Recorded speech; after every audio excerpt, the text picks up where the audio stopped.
ప్రకృతిలో అందమైన వస్తువులు రెండే రెండు. One is flower, the second is lady.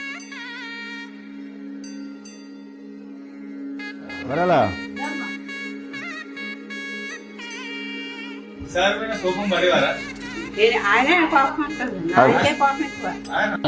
నా పేరు సత్యనారాయణ కదండి. కోపం ఎక్కువ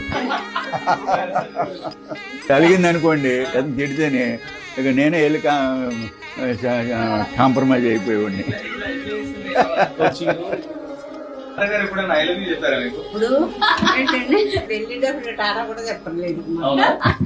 మనసులో ప్రేమ ఉండాలి కానీ చెప్పాను మాత్రం కాదు, మనసులో ఉండాలి.